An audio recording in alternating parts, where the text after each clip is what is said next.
अब जहाँ तक ताल्लुक है पाकिस्तान का और चाइना का, ये तो हम सब जानते हैं जब से मोदी सरकार आई है, सबसे पहली बार ये हुआ है इंडिपेंडेंस के बाद कि आज हमारे दोनों बॉर्डर जो हैं वो लाइव हैं।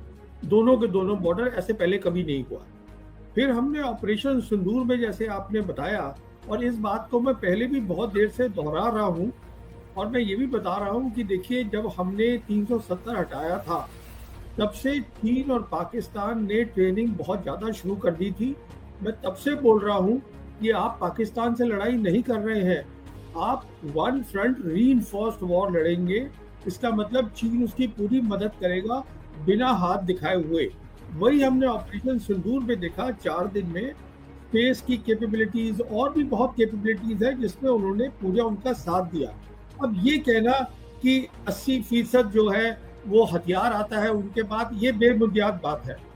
बेबुनियाद इसलिए है, हमारे पास भी तो हथियार आता है, रशिया से आता है, इजराइल से आता है, फ्रांस से आता है, अमेरिका से आता है। इसका मतलब नहीं होता। देखिए, सबसे इम्पोर्टेंट बात जो मैं बताना चाहूंगा आपके दर्शकों को ऑपरेशन सिंदूर की, वो ये है, हिंदुस्तान और पाकिस्तान के बीच में जो हवाई युद्ध होगा वो सबसे इम्पोर्टेंट है। और उस हवाई युद्ध में हमने देखा 2 बातें हुई। पहली बात, उनके जो पायलट्स थे उन्होंने अच्छी क्षमता दिखाई। देखिए, आप सामान खरीद सकते हैं और 6 महीने में ला के उसको लगा सकते हैं, पर पायलट की क्षमता बनाने में सालों साल लगते हैं। इसका मतलब वो तैयारी तभी से कर रहे थे जब आपने 370 हटाई। यही मैं कह रहा था, ये पहली बात है। दूसरी बात यह है कि अब जो हमारा सैन्य वो हवाई युद्ध हुआ उसके बारे में अब सरकार बात ही नहीं करना चाहती है, जबकि सबको पता है दुनिया में क्या हुआ, कितनी हमारा नुकसान हुआ, कितने एयरक्राफ्ट गिरे, सब चुपचाप बैठ गए हैं। तो आप बाकी कुछ भी बोलते रहिए, वो मेन चीज है। तो कहने का मतलब ये है, अगर यहाँ पे कोई समझ रहा है हमने अच्छा किया ऑपरेशन सिंदूर में, तो मैं उससे सहमत नहीं हूँ। अब आइए, आपने दूसरी बात रखी दलाई लामा की। देखिए, दलाई लामा एक बहुत ही सेंसिटिव सब्जेक्ट है चाइना के लिए। मैं आपको ये बताना चाहता हूँ कि, और ये मैं इसलिए बता रहा हूँ आपके दर्शकों को, कि जो पहले यूएस प्रेसिडेंट थे जो बाइडेन, उन्होंने जून 2023 को एक इंटरव्यू दिया था सीएनएन को, फरीद ज़कारिया को। उसमें उन्होंने ये कहा था, और बहुत ज़रूरी बात है, कि चीन जो है वो एक्सपेंशनिस्ट नहीं है। वो जाके कहीं पर मिलिट्री, ये मतलब दुनिया पे कब्जा नहीं करना चाहता है, पर जो वो कहता है हमारा है वो उसको लेगा। और वो 2 चीजें बोलता है वो हमारी हैं, वो है ताइवान और तिब्बत। और अरुणाचल प्रदेश को वो साउथ तिब्बत बोलते हैं। तो कहने का मतलब ये है, दलाई लामा जो है उनके लिए बहुत इंपॉर्टेंट है। वो इसलिए है क्योंकि दलाई लामा आखिरी कड़ी है उनके लिए पूरा कब्जा करने की तिब्बत पर। अभी जो तिब्बत है, उन्होंने तिब्बत को पूरा बदल दिया है। जो उनका तिब्बत ऑटोनोमस रीजन पूरा बदल चुका है। तो वहां पर अभी वो पहली वाली कोई बात नहीं है, 5G आ गई है, सब इंडस्ट्री आ गई है, सब कुछ हो गया। अभी जो लास्ट कड़ी है वो दलाई लामा है। अब दलाई लामा जब ये बोलता है कि मैं तय करूंगा कि मेरा रीइंकार्नेशन कैसे होगा, मैं का मतलब मेरा जो ट्रस्ट है वो तय करेगा। जी जी। तो कहने का मतलब ये है कि ये चीन को एक्सेप्टेबल नहीं है, क्योंकि चीन के हिसाब से अरुणाचल प्रदेश जो है वो साउथ तिब्बत है, वो कंसोलिडेट करेगा पहले अपनी पोजीशन तिब्बत में, कि ये दलाई लामा जब चले जाते हैं दुनिया से उसके बाद वो तय करेंगे। तो कहने का मतलब ये है, हमारी चीन हमसे सिर्फ एक ही मुद्दे पे लड़ाई करेगा, और वो है दलाई लामा का मुद्दा, और किसी पे नहीं करेगा। बाकी के लिए वो पाकिस्तान काफी है, चीन हमें अपना बराबरी का समझता ही नहीं है, पर इस मुद्दे पे वो लड़ाई करेगा। अब आपने बोला लड़ाई की बात, देखिए वो एक लड़ाई होगी जो दुनिया ने देखी भी नहीं है आज तक। मैं अपने दर्शकों को मिसाल देता हूँ छोटी सी।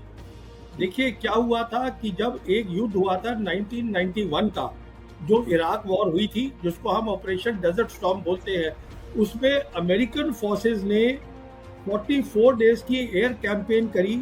उसके बाद ग्राउंड में कुछ था ही नहीं, और 100 घंटे में सब कुछ निपटा दिया। कहने का मतलब ये, यहाँ पर 44 डेज नहीं होगा, इसको मैं समझा चुका हूँ, किताब भी लिख चुका हूँ। ये लड़ाई होगी अगर चीन लड़ेगा, तो वो जो चीजें कह रहा है मैं वापस लूंगा, आज वो क्लेम कर रहा है अरुणाचल प्रदेश, आज जिसको वो साउथ तिब्बत बोलता है, आज वो क्लेम कर रहा है पूरा लद्दाख। उसके पास काबिलियत है और मैं समझता हूँ कि वो 10 दिन में एक डिसाइसिव जो है लड़ाई लड़ सकता है। तो हमारा खतरा बहुत ज्यादा बढ़ा हुआ, बहुत बढ़ गया है। अब आपने तीसरी बात करी, क्या हम तैयार हैं? तो मैं आपको बताना चाहता हूँ, ये मुझे बहुत कोई खुशी नहीं होती बताते हुए हम तैयार नहीं हैं। हम इसलिए तैयार नहीं है, पहली बात तो हमें देखिए, अब मैं आपके दर्शकों को बताता हूँ, हमारे वो जो डिप्टी चीफ हैं इंडियन आर्मी के, लेफ्टिनेंट जनरल राहुल सिंह, उन्होंने बोला कि वो 1 बॉर्डर और 2, 1 बॉर्डर 2 एनिमीज एडवर्सरीज, वो बोला सब। अरे भाई, ये तो आपको पहले से पता होना चाहिए था। आपका दुश्मन कौन है, उसकी ताकत कितनी है। अब आप आज हैरान क्यों हो रहे हैं? ये तो आपका काम था ना, पता होने का कि कौन किससे मैं लड़ाई लड़ रहा हूँ। ये अब आप बता रहे हैं कि वो इसलिए था, ये बहानेबाजी का काम है। कहने का मतलब ये है कि आपको ये पता होना चाहिए, अगर आप प्रोफेशनल फौज है, मेरा दुश्मन कौन है, उसकी काबिलियत क्या है, मेरी काबिलियत क्या है, क्या मैं उसके साथ लड़ाई कर सकता हूँ। तो कहने का मतलब ये है, जो ऑपरेशन सिंदूर था, अगर आप देखिए ध्यान से, तो वो तो लड़ाई थी ही नहीं।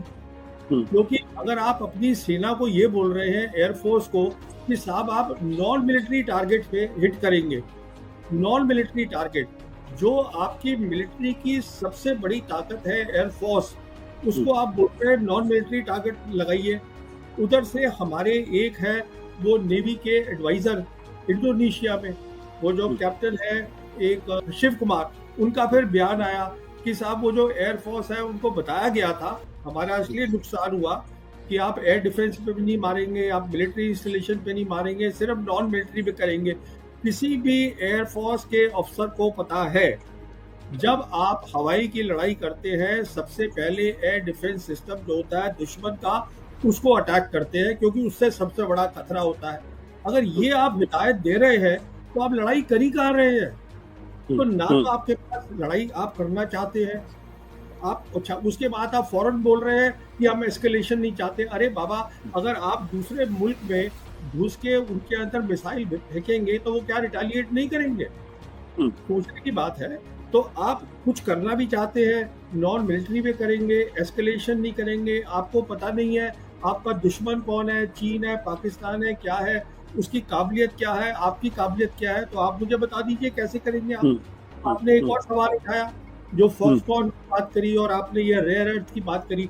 देखिए, बात ये है कि चीन जो है आज दुनिया का सबसे बड़ा मैन्युफैक्चरिंग नेशन है, ये अब दुनिया सब मानती है, प्रेसिडेंट ट्रम्प भी मान रहे हैं, और सारी सप्लाई चेन जो है वहाँ पे शुरू होती है।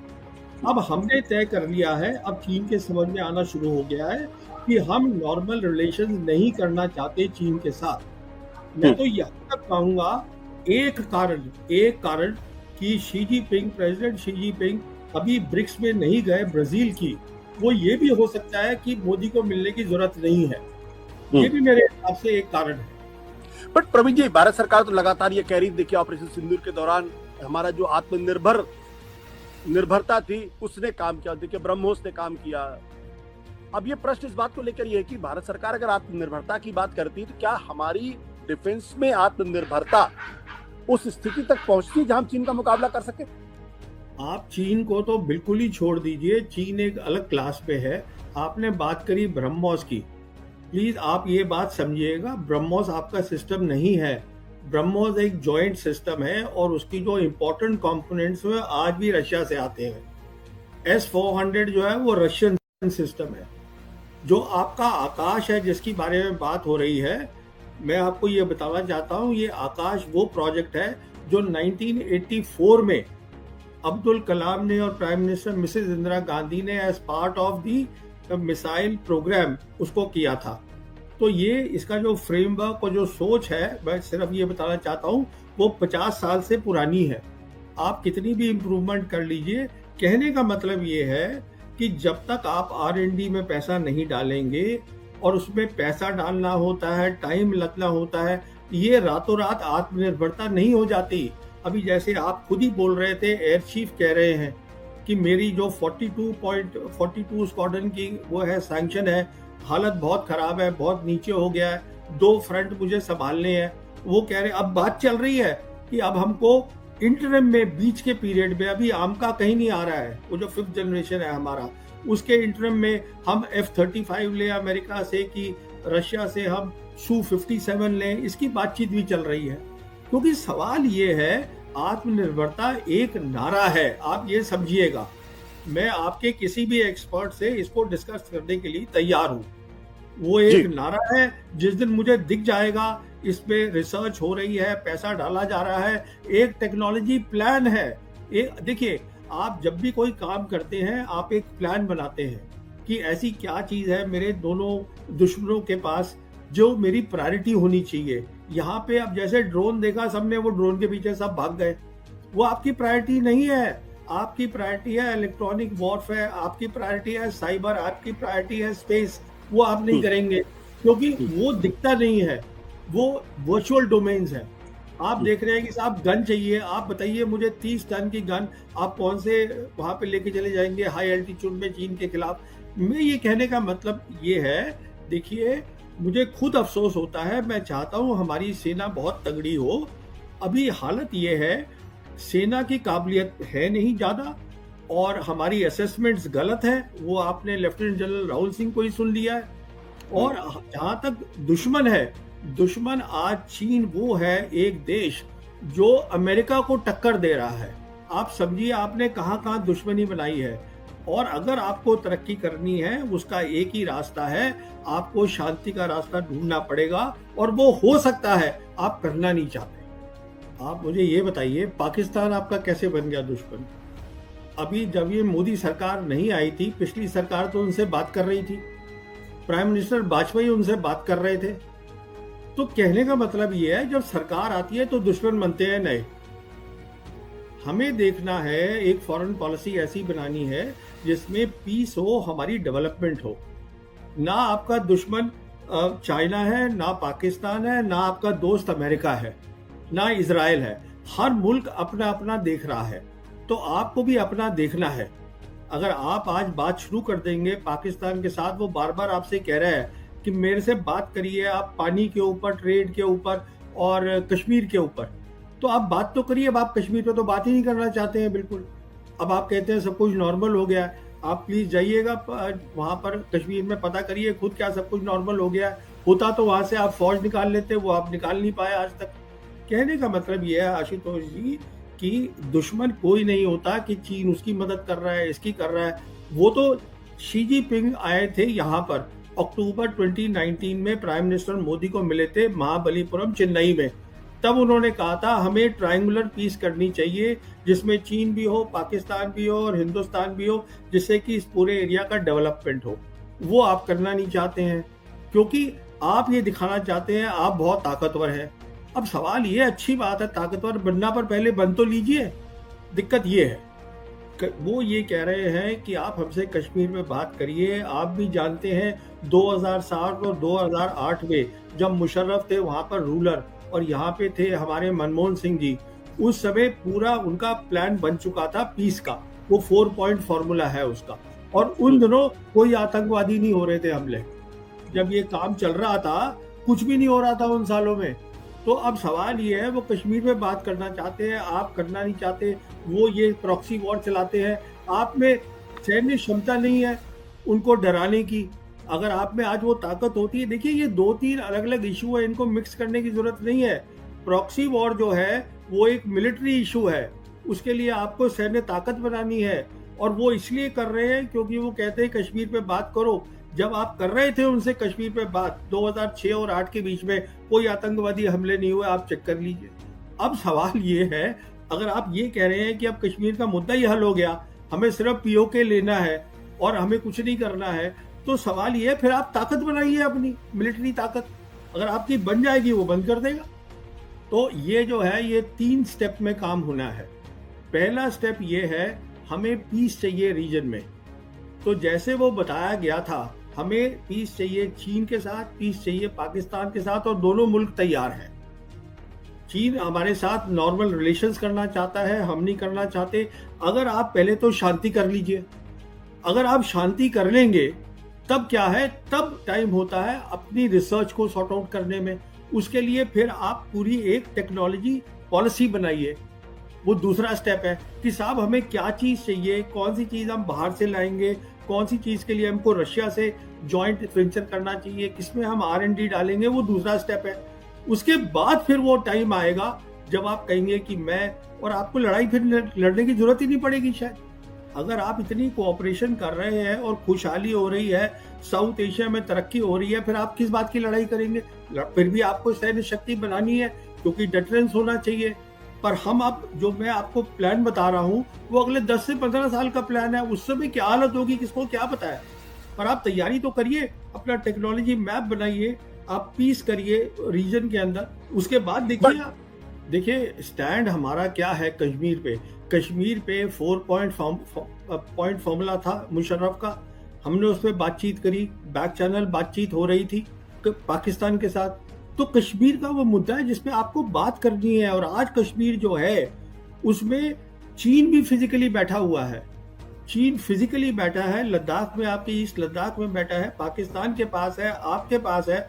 जो आप कश्मीर का नक्शा देखें तो इस पे तो बात करिए आप उनके साथ। अच्छा, जहां तक ताल्लुक है उसका, चीन का ताल्लुक है, दलाई लामा उनके लिए एक सेंसिटिव सब्जेक्ट है। पर अगर आप उसकी हिस्ट्री पूरी देखें तो वो आपसे लड़ाई नहीं करना चाहता है। चीन सिर्फ ये चाहता है कि जो दलाई लामा जो है आप उसमें इंटरफेरेंस ना करें, जो आप कर रहे हैं। मिसाल देता हूं आपको, नैन्सी पेलोसी जो यूएस स्पीकर होती थी, वो अगस्त 2022 में वो गई थी वहां पर ताइवान। उन्होंने वहां पे प्रॉब्लम क्रिएट करी। ताइवान में जाके वो डेमोक्रेसी को सपोर्ट करने गई थी। फिर वहां पे क्या हुआ कि जो चाइना थी उसने अपनी एयरफोर्स को और न्यू नॉर्मल बना दिया वहां पर। अच्छा, उसके बाद वो यहाँ पर आई जून 2024 में। और क्यों आई? वो रिजॉल्व तिब्बत एक्ट देने के लिए। वो एक ऐसा एक्ट था जो बाइडेन एडमिनिस्ट्रेशन ने सेनेट और हाउस में पास हुआ था। अच्छा, उनको मालूम था कि एक हफ्ते के अंदर अंदर दलाई लामा खुद अमेरिका जा रहे थे अपनी नी सर्जरी करवाने, पर वो उसको यहाँ देना चाहती थी क्योंकि मोदी सरकार भी वही चाहती थी। वो इसलिए चाहती थी, वो आई थी अपने पूरे लॉ मेकर्स के साथ, और भी उनके बहुत लोग आए थे कांग्रेस के। फिर वो जॉइंट फोटोग्राफ्स है प्राइम मिनिस्टर की, नेशनल सिक्योरिटी एडवाइजर डोवल की, वो सब साथ थे। अब सवाल ये है उनका यहाँ आने का मतलब क्या था, धर्मशाला में आके वो देने का। हमारी धरती को इस्तेमाल करना, वो उसको प्रोवोक करने के लिए चाइना को against the Dalai Lama, it doesn't make sense at all. और this is something that the government of India, देखिए वो सोचना है। दलाई लामा जो है वो रिलीजियस लीडर नहीं है, वो रिलीजियस और पॉलिटिकल लीडर दोनों थे। हमने चीन की बहुत मदद करी है। 1959 में दलाई लामा आए थे। अभी मैं उनका जो 1959 में वो यहाँ हिंदुस्तान भागकर आए थे दलाई लामा, तब से वो इधर ही हैं। अच्छा, 1960 से धर्मशाला में बैठे हैं। हमने उनकी कितनी मदद करी, वो मैं अभी वो इंटरव्यू सुन रहा था सिंकियों उनके जो है पीपा सरिंग की, तो वो बता रहे थे कि देखिए आज हम 25 मुल्कों में फैले हुए हैं। उनके बहुत बड़े दफ्तर है अमेरिका के अंदर और लंदन के अंदर, तो उनका डायस्पोरा पूरा हर जगह है। तो हम उनकी इतनी मदद कर ही चुके हैं। तो अब अगर वो सवाल, मैं ये कहता हूँ कि अब उनको सोचना चाहिए, हाँ ठीक है अमेरिका ज़्यादा पावरफुल है तो आप अपना मेन दफ्तर वहाँ खोल लीजिए। मैं ये कह रहा हूँ, देखिए आप अगर ये कहेंगे कि वहाँ पर तिब्बत के अंदर चीज ये कर रहा है वो कर रहा है, ये आप तभी कह सकते हैं जब आप ग्लोबल पावर है, कि आपको हर चीज का ध्यान रखना है और आपको नजर रखनी है हर चीज के ऊपर। आप इस समय आप उस स्टेज पर हैं कि आप अपना नेशनल इंटरेस्ट देखिए। आपके 80 करोड़ लोग गरीब हैं, बहुत खाने को उनके पास नहीं है। आपकी जो सैन्य क्षमता है वो ठीक नहीं है, आपके खतरे बढ़ गए हैं। ये आपके मुद्दे होने चाहिए।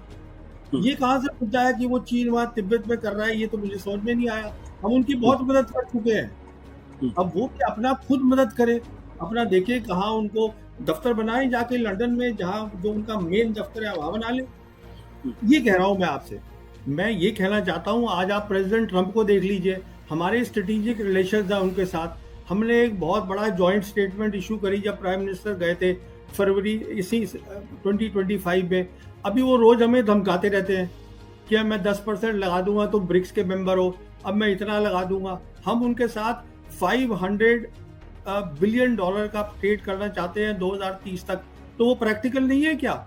वो तो दुनिया की ताकत है, हम कौन सी ताकत है उनके सामने?